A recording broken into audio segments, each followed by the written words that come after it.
welcome to Mann's Model Moments and another Tuesday talk. So we are firmly in the grips of September and autumn now.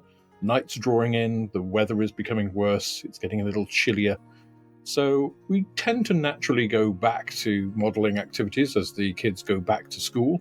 And I've been meaning to take a look at Revell for a couple of weeks now, because I've subscribed to the Revell channel.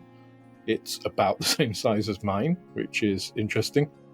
And they do a monthly news item, which is great to see that they're sort of engaging the community. It's, let me say, a little German in its approach.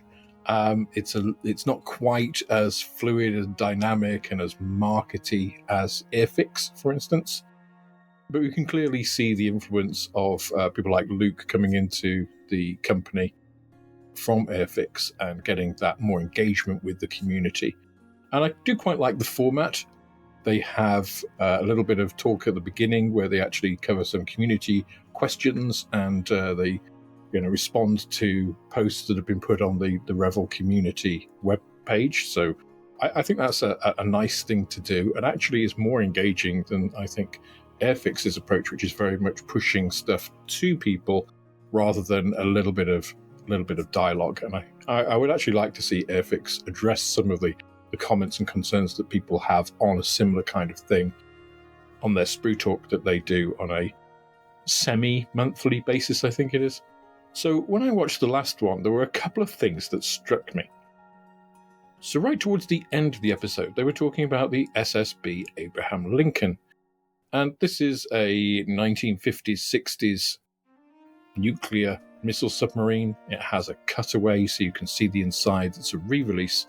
But in there they do actually mention that this is an old kit, which I think is, for Revell, quite a refreshing change. Now, I don't think that's put anywhere on the box, but it's good to see them actually addressing it out in the open, as it were. And the month before, the July news item had the Arado AR-196 re-release, which is a fabulous kit. It's a 1/32 kit. It has folding wings. You can open up the engine cowlings. They also said that was from 2010. And I think that was that's kind of the end of the Revell Renaissance, I want to say. Kind of before they went into the doldrums of, I would say, let's call it the past 15 years, and I'll address the last couple of years under Revell Carrera and what they've been doing since sort of Luke entered the company and how they've been trying to refresh things a little bit. And we have seen Revell release a number of older toolings, which are actually very good. The Blommenvoss BV222, the Arado AR-E555, other kits from around that era, the Arado AR-240. These are all from the late 90s, early noughties, when Revell was really producing some excellent kits, and they do still hold up today. Perhaps not at the forefront of what you would consider the best in tooling, but at the time they were really pushing boundaries, and they do some unusual subjects. And I'd recommend, if you've got any interest in those kits, that you pick them up, because I don't know how long they're going to still be in production. Model companies are fickle. They take stuff in and out of production on a whim. So if you've got any interest in those, I would pick up one or two. They're pretty reasonably priced for the main. Some of them are a little bit out there. But things like the Horton Gotha HO229, for instance, is a fabulous little kit. Nicely detailed. It's only 1/72 scale. I think they do a 1/48 as well. But again, if you're interested in that subject, not very much money, worth investing in, to get one. The larger kits like the BV222, again, excellent kits. You get a lot of plastic. There's also the Junkers JU290 and HE177. There's a whole bunch of Luftwaffe stuff that they did, which is really quite excellent. The HE162 Salamander in 1/32 scale is another one. And because there are older toolings, not old, but older, then there are already detail sets and other decals and schemes out there as well for them. So you kind of get a head start. You don't have to wait for companies to produce these things for them. So I think that is all a good development. I think the other nice development that we're seeing from Revell is it addressing other markets. So they mentioned in the August edition about the World of Warcraft figures coming out. So here we have the Lich King, we've got an Orc Thrall. These are all brand new toolings. They are addressing, a video game crossover, if you like. World of Warcraft was, it's an MMORPG, massive multiplayer online RPG. So it has a very different kind of appeal than, your standard modeller's fare. But I think this is a great way to interest people, and we've seen this with things like World of Tanks that Revell have done before. We've seen it with Flames of War and War Thunder. People are interested in World War II topics, they're interested in fantasy, and supplying models that they can actually recognize. And, in the 50s and 60s and 70s, kids wanted to build planes and tanks that they recognized, had stories about, could see flying. And it's no different because today there are more things available for children to do. And as they're growing up, they're probably exposed to a lot more online stuff, a lot more PC games, a lot more console games. And so the ability to be able to play those and then, later on you see a model of it, if they've got some sort of creative bent and they see that, and it's just like, it would be nice to have a character from that. And rather than just buy something, a figure which is like probably very expensive, these things often are, I can get a model and build it myself. That could be a good way to get people invested in the hobby. And I really applaud Revell for actually doing this. They've also done it with Naruto, an incredibly famous Japanese character from manga. So if you're not familiar with it, that's unsurprising, but many people will be and will have grown up with those cartoons, and the ability to be able to buy this, and it's in multicolored plastic, so you don't have to paint it. So it's kind of a soft entry into the market, which I think is a really good thing. So Revell are doing some nice things in that kind of exploring different areas of the hobby, which I applaud. I think that's really good. The other thing, of course, is they are releasing new kits. So we've seen in recent months Jim Hopper's Chevy Blazer in 1/24 scale. We've seen the 1/72 scale F-35A. And of course, they've been making quite a lot of fanfare about the brand new tooled 1/32 scale Revell Meteor. Now, whether you're interested in a 1/32 scale Meteor or not, and whether you're interested in Revell's hype over it, this is still a good sign. They are doing new things. They've been quite open about it on I think it's the July Revell news item. They actually show the tooling of a couple of the frames. I think it's one of the engines and the stores frames, and how this is a double production. So they're going to imprint both of those twice. So you get two of those. The engines all together, so they could release the engines separately if they wanted to. So some really nice little bits. It shows that there is thinking behind what they're doing. This isn't just something they're just like, we've got to make this, just throw it out as quickly as we can. No, they're actually taking the time and thinking about it, which is great. Now, they are including extras. They've got the book, they've got the poster, they've got the 3D printed decal instrument panels and stuff, which I think is good. They've got the masks. Again, I think that's great. I mean, for a 1/32 scale kit, I can understand adding these things. It does push the price point up, so we're talking over £100 for this kit. So that's quite a lot of money for a 1/32 scale kit. And the Meteor is quite a large aircraft compared to something like a Spitfire, so you're getting about that same sort of size. So it's in the realms of, where you would kind of expect it to be, I guess. This is all good stuff. It's like very encouraging to see them investing in new tooling. And not only that, they've also been doing new toolings in those tying in franchise that they've already released. So they did the 1/12 scale speeder bike, obviously tying in with the Mandalorian. You've got Baby Grogu in there, but obviously it's a Star Wars franchise, so it's huge. And all of this is very positive. So in many ways, we're seeing the same sort of comeback from Revell that we did from Airfix when Hornby bought them. So it's a very similar sort of situation. We've got two of the mainstay giants of the industry that both went bust. I mean, Airfix went bust several times and changed ownership. But under Hornby, and under Phoenix Asset Management, they got a big influx of cash. They started doing things under Dale's leadership, and all good things happening. And it seems some of the same things are happening at Revell now, which is great to see. And they have a similar owner. They've got Revell Carrera. They're owned by a private investment company as well. So we're seeing similar sorts of things, which is positive. We're also seeing them taking note of what modelers are saying, so they're changing the format of their boxes, which again is a really positive thing. Firstly, that they listen to people and listen to the criticism that's come from their end opening boxes.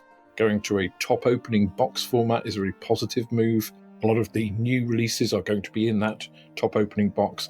So far, we've not seen any of those. The speeder bike is still in the old, vastly inflated, too large end opening box. The F-35 end opening box, Chevy Blazer end opening box. So still waiting to see some of those new ones. I believe some of the armor is actually being released in those boxes now, but I haven't personally seen any of that yet. So be interesting to see when it does come out, what kind of quality those are, what that adds to the experience. And it's funny because I did have a comment on one of my last videos about, why do you talk about the box? You all do it, blah, blah, blah. Because the box is important. I mean, that's the simple part of it, right? And just because you have an anecdotal experience of not having a damaged kit doesn't mean that thousands of other people don't have that experience. So it's a very strange thing when people can't think outside their own experience and don't understand that just because they haven't had a problem doesn't mean other people have. Because Revell boxes are renowned for causing damage in transit, having damage to the box. If you get damage to the box, you can crush the components in. It's not rocket science why we talk about a box, because the packaging of something is there to ensure that what's inside gets to you in the condition it left the factory and not a scrambled bunch of stuff. You wouldn't like a TV just to be shipped in an empty crate. It would arrive to you with a smashed screen and stuff. Boxes are important, right? They're also eye-catching on shelves. I can testify, and again, regardless of your anecdotal experience that, box art doesn't bother me, it's not influential. Well, firstly, there is a psychological impact which you probably aren't aware of that will actually get you to positively respond on a subconscious level to something that looks more professional and nice. But there's another level which is more obvious, which people do go for nice boxes. They do judge a book by their cover, and that has an impact in a retail environment. Not so much online perhaps, but certainly face-to-face in a physical store. So these are all really positive things that are happening at Revell. And I'd encourage you to sign up to the Revell news channel. It's quite an interesting thing to look at. It's kind of quite slow-paced. It's very conversational. It's not very professional, I would say, in the way it's put out, which is kind of endearing. It's kind of a couple of guys from Revell chatting. Obviously, it is professional. It is produced and everything. But, guys on Zoom calls in their own studies or whatever, rather than, in a studio. Like Airfix does it very professionally, But there is an appeal in that more conversational, more private kind of feel, kind of brings you in a little bit. It's a little bit German, as I said, but it is in English. I have seen comments in the Revell chat, why is this in English? It's like, because English is an international standard language. German is not. German is spoken by a fraction of the population of Europe. English is spoken by over 80%. So that's not me being Anglicist, an Anglophile, and saying that that's how it should be, but that's how it is. It is. So I've worked for German companies before, and their office language was English. We had meetings in English because they had international visitors, and they were pan-European, quite often people from America and stuff, and it was just more inclusive. If we had meetings in German, 80% of the people there might not be able to understand what's happening, so that's not what you do. This is a marketing outlet. You want it to get to as many people as possible, so have it in English. It just makes perfect sense. In fact, Olympus, the camera and microscope people, I dealt with the microscope side of the business, they actually translated all of their documents for the German offices. All their documents were printed in English because they saved about 20% in paper because German is quite a verbose language. So, and that was for their internal documents, not their external ones, their internal documents. So, that's just saying. However, there is another side to this, which there are some habits that they still can't quite seem to let go of. So one, as I mentioned, is so far I've not seen any printing of the tooling date on some of these kits, which would be nice to see. Now, I may have missed that, but again, full transparency is better than partial transparency, which is better than no transparency. So at least they are moving towards a more transparent future. But it was interesting to see them talk about the tooling date of the Abraham Lincoln and of the Arado AR196, and yet in the most recent August edition, they also talked about them releasing a 1/35th scale Hummer kit. Now, that is, of course, the ICM Hummer kit, and that's something that Revell has done a lot of. They've released a lot of ICM kits, and that's really positive. I really fully support that. Revell, a very well-known brand, they can push the kits to more people than perhaps ICM can themselves. ICM will get the money up front because Revell obviously buy the plastic from them. So it's a win-win for me. However, at no point during that, and I watched it very carefully, do they talk about it not being a Revell tooling. They kind of heavily imply that saying that it's a Revell tooling, that it's their kit, not ICM's, which I think it's a bit odd. And again, it's not honest.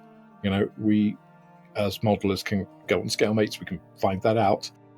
So just tell us, just say, we are releasing a Hummer kit. This is, of course, the fantastic ICM tooling, which has been out for a little bit. We've done this with it. We're putting this set of decals. Hopefully we can get into more people's hands. Loads of ways you can say it. The Revell boxings are often cheaper than the ICM boxings. Not by much, but, there's no reason that I can see to conceal that fact. So, again, come on, Revell. Be a little bit more honest with the provenance of your kits. It's great that you're starting to say, how old things are, and talk about things in a way of classic. Be nice as well if you actually showed that on the box, so it's very clear that, okay, this is a legacy kit, it's not a new kit. And, don't call things new when you just put new decals in them, for instance. So it's interesting to see that. On the business side, dealing with Revell, I've actually reduced my dealings with Revell for exactly the same reasons that I've massively cut back my dealings with Hornby, in that they are still pushing old kits, so I always had my Excel sheet that came from Revell. About a third of that was blocked out in red because I went back and checked with ScaleMates of when these toolings were, and some of them date back to the 50s and are terrible. And I don't want to sell that sort of stuff in my shop. The other thing is they introduced a centralized warehouse, so all of their warehousing now comes out of Europe, which meant their minimum shipping quantity went up, their shipping charge, all of this. It's a similar kind of story that I talked about with Hornby previously. Now, their minimum shipping quantity is lower, but again, I pre-ordered, I think, 3 of the Jaguar rocket Panzerjägers. I don't have them. Now, that's because when I ordered them, they came out, they weren't shipped because I didn't have that minimum shipping quantity, and then they were out of stock. Now, they were still selling them in the online store. Of course, that doesn't ship to the UK, so I couldn't even order them through that. But they clearly had stock, but that stock, I don't know whether they're reserve stock for retailers and for direct. They do have a direct portal. It's in Germany, so it doesn't compete with me in the UK.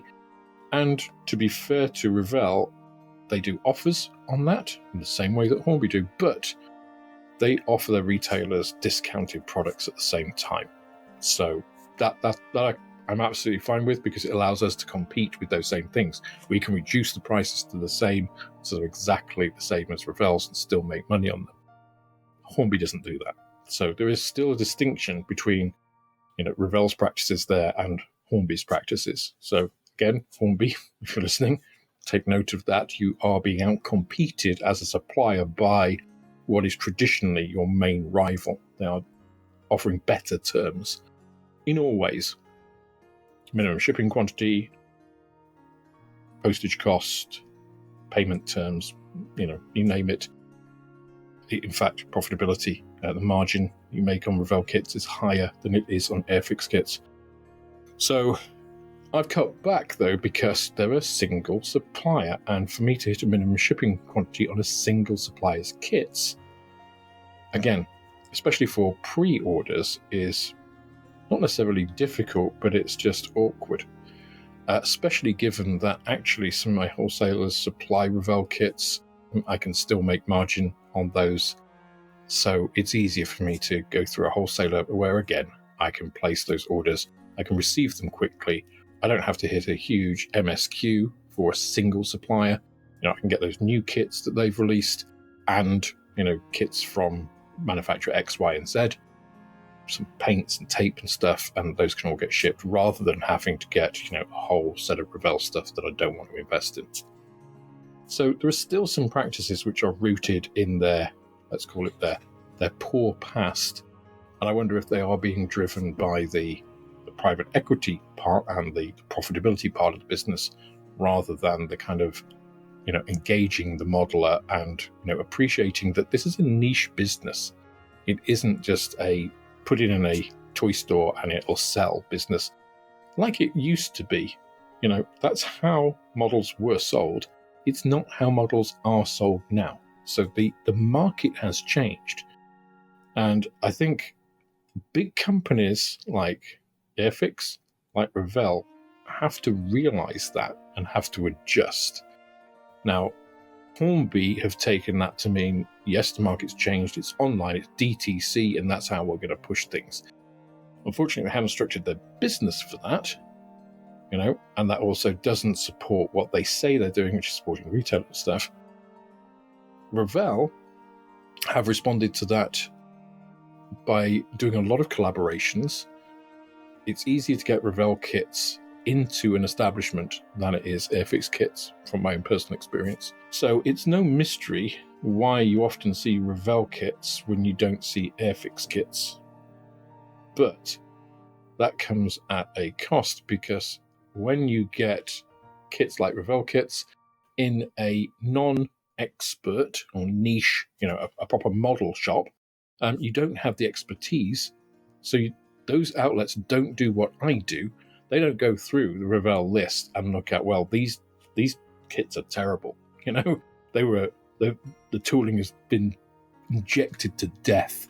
I've seen the current molds of it. It's awful. It doesn't stand up. But of course, they're quite high profit items.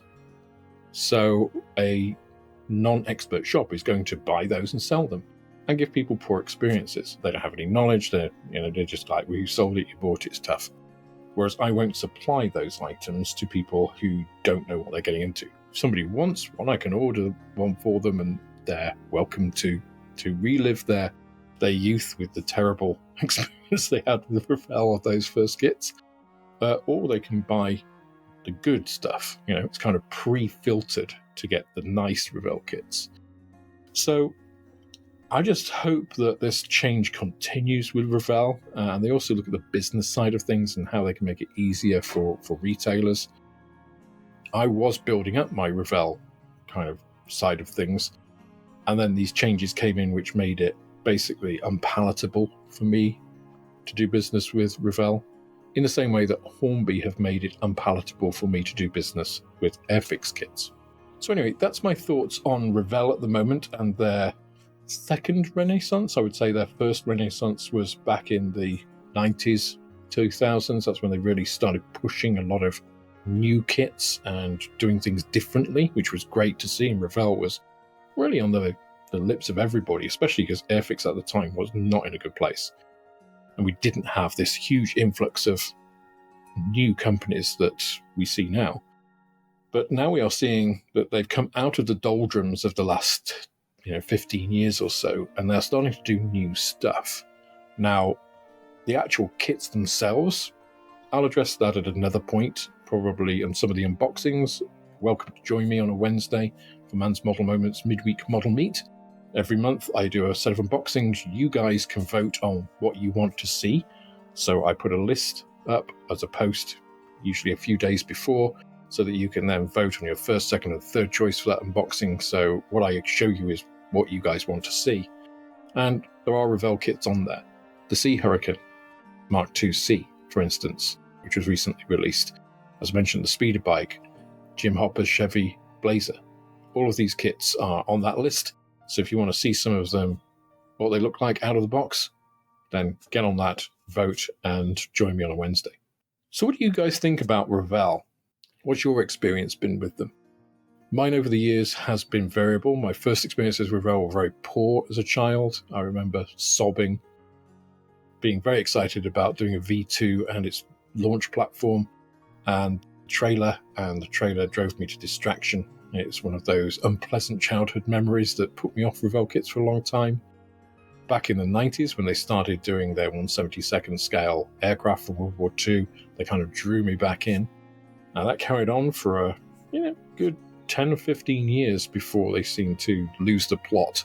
Obviously they went bust, and now part of the Carrera Group, obviously owned by a private equity investment firm. And they've started to make some changes, some for the good, some for the bad, and some carry on. So I'd like to know what you think of Revell, what's been your experience. And please do let me know in the comments section of the video down below. I read every comment that's posted, and I try to reply to as many unique ones of those as possible. So that's all I have for you for this Tuesday talk. I do hope you have a pleasant week ahead of you. And join me tomorrow night. I'm going to be looking at diorama building tomorrow on Mann's Model Moments Midweek Model Meet. So that's all I have for you today. Have a good one, and see you next time. Bye now. That's all for this installment of Mann's Model Moments. If you enjoyed the video, please click the like button, subscribe to the channel for more like it, and share this video with others you think would also enjoy it. You can also follow me on Instagram, Twitter, and Facebook, and if you're feeling generous, then I also have a Patreon, which is absolutely the best way of helping me to grow the channel and produce more content like this. With that, I hope you have plenty of modelling moments of your own, and I look forward to welcoming you on the next video.